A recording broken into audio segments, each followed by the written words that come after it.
ایک ایسا فریق ہے اسرائیل جو کسی کی بھی نہیں سن رہا، امریکہ کی بھی نہیں سنتا، اور وہ اس کا ڈائریکٹ فریق بھی ہے اور وہ جینوسائیڈ کا ذمہ دار بھی ہے۔ لیکن اس میں دیکھنا یہ ضروری ہے کہ فلسطینی کیا چاہتے ہیں۔ فلسطینیوں کو اس وقت تھوڑا سا سکون کا سانس چاہیے، وہ خان یونس میں رہتے ہوں، وہ ویسٹ بینک میں رہتے ہوں، وہ غزہ میں رہتے ہوں، یا کسی اور فلسطینی علاقے میں رہتے ہوں۔ پرابلم ہمارا یہ ہے کہ ہم جذباتی لوگ ہیں اور ہم یہ سمجھتے ہیں کہ ہمارا یہ حق ہے کہ ہم فلسطین پر فیصلہ مسرت کر دیں۔ فیصلہ ہم مسرت نہیں کر سکتے، فیصلہ فلسطینیوں نے کرنا ہے، انہوں نے یہ قبول کرنا ہے، اور ان کی جو نمائندہ حکومت ہے، جو فلسطینین اتھارٹی ہے، وہ قائم کر لے گی۔ لیکن اس میں ایک خوشائن بات جو ہے، اس فارمولے کے تحت جو ابتدائی خد و خال سامنے آئے ہیں، اس میں ایک تو گراؤنڈ پر فلسطینی فورس ہوگی، دوسرا فلسطینی حکومت ہوگی، یعنی اس کی ٹیکنوکریٹ گورنمنٹ ہوگی فلسطین کی جی، اور پھر تیسرا ہوگا ایک انٹرنیشنل باڈی ہوگی، اوور سائٹ باڈی، جس میں 50% آلموسٹ فلسطینی ہوں گے، اور پھر اس میں باقی ممالک بھی ہوں گے۔ اور اس میں میری اپنی جو انڈرسٹینڈنگ ہے، میری جو سمجھ ہے، جو میں سمجھ پایا، اس میں پاکستان کا رول ہوگا، پاکستان سے کوئی نہ کوئی شخصیت، کوئی سابق وزیر سیکرٹری خارجہ ہو سکتا ہے، کوئی سابق وزیر خارجہ ہو سکتا ہے، کوئی اور مدبر پاکستان سے، بہت سارے لوگ موجود ہیں، وہ اس کا حصہ ہوں گے، اس میں امریکن بھی ہوں گے، اس میں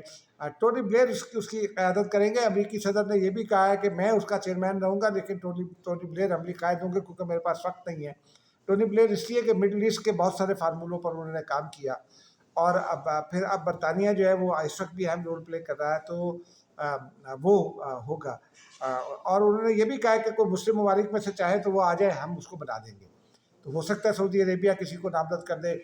ہو سکتا ہے ایجپٹ کے لوگ عالمی سفارتکاری میں بڑی مہارت رکھتے ہیں، محمود مصری ماضی میں بڑے مشہور ہوا کرتے تھے، پھر اس کے علاوہ بہت سارے نام تھے، اور وہ رہے ہیں، ان میں سے کچھ لوگ ابھی زندہ ہیں اور ایکٹیو بھی ہیں، تو ہو سکتا ہے ان میں سے کوئی ہو جائے۔ ہمارے یہاں سے اشرف جہانگیر قاضی ہیں، یہ فلسطین کے حوالے سے اور بہت ہی سمجھدار ہیں، یہ پاکستان کے سفیر بھی رہے ہیں یونائٹڈ نیشنز میں، اور جگہوں پر بھی رہے ہیں، اور یہ جو عمران خان کا جب یہ آیا تھا، جو اس وقت امریکہ میں سفیر تھے، بعد میں سیکرٹری خارجہ بنے تھے، مجھے ان کا وہ اس وقت SCO کے سیکرٹری جنرل ہیں، وہ معاف کیجیے گا آسیان کے SCO کے ہیں، تو اس میں وہ بڑا رول پلے کرتے رہے ہیں عالمی سفارتکاری میں، تو بہت سارے لوگ ہو سکتے ہیں۔ ملیہ لودھی کی ایک بڑی پوزیشن ہے یہ، اور فلسطین پر ان کا ایک واضح موقف بھی ہے اور بیلنس موقف ہے، تو بہت سارے لوگ ہو سکتے ہیں۔ لیکن اچھا، اس میں ایک اور اس کا جو پہلو ہے وہ یہ ہے کہ ایک بات تو بالکل واضح ہے کہ حماس کو سب سے زیادہ سپورٹ ملتی ہے قطر سے، اور اسحاق ڈار نے نام تو نہیں لیا، لیکن میں اپنے اس میں بتا سکتا ہوں کہ یہ یقین دہانی یا جارڈن نے کرائی، قطر نے کرائی ہوگی، یا سعودی عربیہ نے کرائی ہوگی، یا ایران نے کرائی ہوگی، کیونکہ ان کے ہی تعلقات ہیں، اور انہوں نے 8 ممالک میں شامل ہیں، تو ایران کو نکال دیں، لیکن انہوں نے حماس کا کہا ہے کہ وہ حماس جو ہے نا اس میں کوئی پرابلم نہیں کریٹ کرے گی۔ حماس کا اپنا ایک ویو ہے۔ اب اس میں ہونا کیا ہے، حماس کے پاس تو تھوڑے سے قیدی ہیں، اور وہ یہ کہتے ہیں کہ حماس کا جو عناصر اس کو نہیں مانیں گے، فارمولہ یہ کہتا ہے ان کے خلاف کارروائی ہوگی، اور 1000 جو فلسطینی اس وقت اس کی قید میں اسرائیل کی، وہ باہر نکلیں گے، ری بلڈنگ ہوگی، سارا پروسیس ہوگا، اس میں اسلامی دنیا اپنی کنٹریبیوشن بھی دے گی، یہ ساری چیزیں ہیں۔ لیکن اس میں حماس جو ہے وہ مجھے یہ لگتا ہے کہ حماس جو ہے وہ کچھ ریزرویشنز کے ساتھ، کچھ تجاویز کے ساتھ اس کو قبول کر لے گی۔ ابھی حماس کا آنا ہے معاملہ، ان کا ریئیکشن ابھی آنا ہے۔ اس کے ساتھ ساتھ انٹرنیشنل سیکیورٹی فورس کہتے ہیں کہ تعینات ہوگی انڈر UN امبریلا۔ اب یہ ISF لکھا ہے انہوں نے جان بوجھ کر۔ ISF کو اگر آپ ذرا براڈر وے میں جائیں تو انٹرنیشنل سیکیورٹی فورس ہے، لیکن اگر آپ اس کو نیرو ڈاؤن کریں تو پچھلے دنوں کی جو گفتگو ہے صدر ٹرمپ کی، جو تجاویز ہیں 8 سربراہان مملکت جو تھے، جس میں وزیر اعظم پاکستان بھی تھے، انڈونیشیا بھی تھا، سعودی عربیہ بھی تھا، مصر بھی تھا، جارڈن بھی تھا، قطر بھی تھا، اور بعض اور ممالک بھی تھے، وہ تمام کے تمام جو ہیں وہ اس میں اگر وہ شامل ہوتے ہیں تو پھر یہ اسلامک فورس ہو جائے گی۔ انڈونیشیا نے کمٹ کیا 20,000 فورس، پاکستان بھی اپنا فیصلہ کرے گا، اور یہ فورس پریکٹیکلی اس کو لیڈ اگر کرے گا تو میری جو مجھے لگتا ہے اگر اسلامی فورس ہوگی تو پھر پاکستان ہی اس کو لیڈ کر سکے گا، اور یہ ایک بڑا پاکستان کے لیے بھی اعزاز ہوگا۔ اور اگر وہ انٹرنیشنل فورس ہوگی تو پھر کوئی نہ کوئی اور ملک اس کو لیڈ کرے گا، کیونکہ پھر انٹرنیشنل فورس کی اپنی ایک آبلیگیشنز ہوتی ہیں، اس میں پاکستان کا لیڈنگ رول ضرور ہوگا۔ پاکستان پر دنیا کا اعتماد ہے، یہ جو بنیادی بات ہے وہ دنیا کا اعتماد ہے پاکستان پر۔ اس کے ساتھ ساتھ آپ یہ دیکھیے کہ یہ بات ہو رہی ہے کہ جی فلسطینی ریاست کی تو کوئی بات نہیں ہوئی ہے۔ اب یہ جو اسحاق ڈار نے خبر دی ہے یہ فلسطینی ریاست کی ہی بات ہے۔ ہم نے بھی ان سے یہ پوچھا تھا،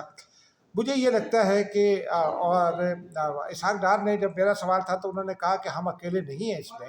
یہ 8 سب وہ ہیں وزرائے خارجہ، تو ہم مل کر فیصلہ کریں گے کہ کیا کرنا ہے۔ لیکن مجھے جو میری اپنا انالیسس ہے وہ یہ ہے کہ الٹیمیٹلی فلسطین کے ساتھ بیٹھنا پڑے گا، معاف کیجیے کہ فلسطینی نمائندہ شامل کر کے اسرائیل کے ساتھ بیٹھنا پڑے گا، کیونکہ غاصب بھی وہی ہے، جینوسائیڈ بھی وہی کر رہا ہے، قاتل بھی وہی ہے۔ اب اس کے ساتھ براہ راست مذاکرات کر کے اس کو بیک فٹ پر دھکیلنا ہوگا اور اس کو اپنی شرائط پر لانا ہوگا، کیونکہ اس وقت جو میں آپ کو جو اپنی انڈرسٹینڈنگ دوں، جو میرا خیال ہے وہ یہی ہے کہ یہ فارمولہ آنے سے پہلے صدر ٹرمپ نے اسرائیلی وزیر اعظم کو اعتماد میں لیا، جو کہ آج انہوں نے ایک اور اسٹیٹمنٹ دیا اپنی جگہ وہ، لیکن امریکہ نے مجھے یہ لگتا ہے کہ اسرائیل کو باور کرایا کہ پاکستان واحد مسلم نیوکلیر فورس ہے، اور اسحاق ڈار نے اس حوالے سے بہت سارا اظہار خیال بھی کیا ہے۔ لیکن پاکستان کا ایج یہ ہے کہ امریکہ نے بھی، جو میری اطلاع بھی ہے اور انالیسس بھی ہے، کہ امریکہ نے اس کو اسرائیل کو یہ کہا ہے کہ پاکستان تم کو ناکو چنے چبا سکتا ہے، بھارت کو اس نے لٹا دیا ہے ابھی، اور پاکستان کی جو جنگی مہارت ہے، جو جذبہ ہے، ایکچولی مہارت اور جذبہ دونوں کاؤنٹ کرتے ہیں نا۔ پاکستان کی جو جنگی حربی صلاحیت ہے اس میں جذبہ بہت میٹر کرتا ہے، لیکن جو دور جدید کے جو تقاضے ہیں اس کے ساتھ جس طرح ہم آہنگ کیا، مختلف ٹیکنالوجیز کا فیوژن کر کے بھارت کو تو پنجابی میں کہتے ہیں نا لمیا پا دیا تھا، تو وہ ایک بڑا زبردست ایشو ہے۔ پھر چائنا بھی اس کے اوپر جو ہے وہ ایک سکہ سانس اس لیے بھی لے گا، وہ اس میں بھی مجھے لگتا ہے کہ آن بورڈ ہوگا، کیونکہ چائنا کے مڈل ایسٹرن کنٹریز کے ساتھ بہت ساری اچھی ریلیشنز ہیں، پاکستان کے ساتھ تو وہ آل ویدر فرینڈ ہے ہی، تو وہ اور چائنا نے جو ہے وہ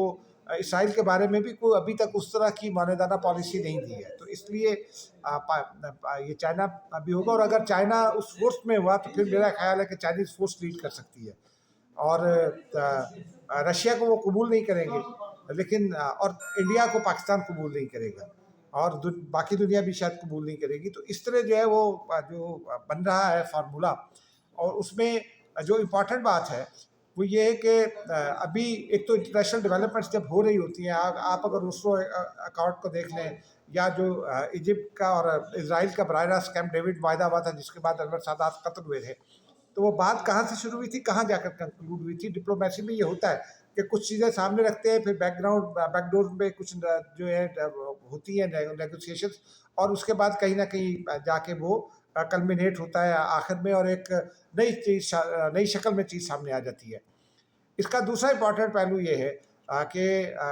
اس میں فلسطینی ریاست کی طرف جانا ہوگا۔ پاکستان اور یہ جو 8 ممالک ہیں مسلمان ممالک، ان کا اور ان کو یہ درست خدشہ تھا، کیونکہ اسرائیل کے عزائم ایسے لگ رہے تھے کہ غزہ پر قبضے کے بعد، مکمل قبضے کے بعد، اسرائیل جو ہے وہ بڑھے گا ویسٹ بینک کی جانب، کیونکہ ویسٹ بینک بھی اس کے لیے بڑا امپورٹنٹ ہے، تو ویسٹ بینک کو بچانا بھی مقصد تھا، تو اس لیے۔ اور اب اگر ایک ایسی ریاست وجود میں آ جاتی ہے جس میں ویسٹ بینک اور غزہ کنیکٹ ہو جاتے ہیں، خان یونس اس میں شامل ہوتا ہے، جو ارد گرد کے دیگر علاقے ہیں فلسطینیوں کے وہ اس میں شامل ہو جاتے ہیں، تو پھر بہت زبردست ہو جائے گا، اور الٹیمیٹلی اسی کی جانب جانا پڑے گا۔ لیکن اگر القدس الشریف اور Pre-67 باؤنڈریز والا جو فارمولہ ہے پاکستان اور سعودی عربیہ کا، اگر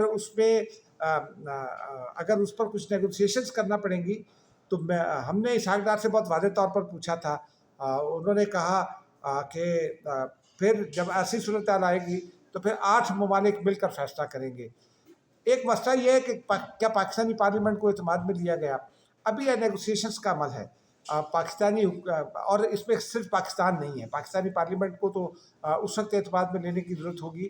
جب یہ نیگوسیشنز کہیں آگے بڑھیں گے. ابھی تو فرسٹ ڈے ہے اس فارمولے کا، اور ابھی تو بالکل پہلا اینٹ رکھی گئی ہے، اور اس کے بعد ابھی معاملہ سامنے آنا ہے. تو پاکستانی پارلیمنٹ کو بھی اعتماد میں لیتے رہا جائے گا، کیونکہ بعد ابھی بہت ساری قراردادیں پاکستان نے پیش کی، اقوام متحدہ میں پاکستان نے بہت امپورٹنٹ رول پلے کیا. تو اس وجہ سے یہ معاملہ جو ہے مجھے لگتا ہے کہ ابھی خاص صرف پڑے گا. الٹیمیٹلی جو ہے وہ اسرائیل کو بھی گھٹنے ٹیکنا پڑیں گے، کیونکہ اگر اسرائیل نے گھٹنے نہیں ٹیکے تو پھر ایک پریشر بڑھے گا نیتن یاہو کو فوری طور پر اقتدار سے نکال کر انٹرنیشنل کورٹ آف جسٹس کے حوالے کرنے کا، جس نے اس کے حوالے سے ایک سزا بھی تجویز کر رکھی ہے، جینوسائیڈ کا مجرم اس کو قرار دے رکھا ہے. تو اسرائیل کو بھی گھٹنے ٹیکنا پڑیں گے، اور یہ وایا امریکہ ہی اس لیے ہو سکتا ہے کہ امریکہ ہی وہ فورس ہے جو اسرائیل کو فورس کر سکتا ہے، وہ قوت ہے جو اسرائیل کو فورس کر سکتا ہے کہ وہ اس معاہدے پر آئے. اور یہ ایک عالمی امن کے لیے بڑا اچھا ہوگا. اور فلسطینیوں کے، میں نے پہلے بھی کہا تھا کچھ عرصہ پہلے بھی، کہ مجھے لگتا ہے کہ اس جینوسائیڈ کے بعد فلسطینیوں کے اچھے دن آئیں گے، اور مجھے لگتا ہے کہ اب وہ اچھے دنوں کا آغاز ہوگا. اور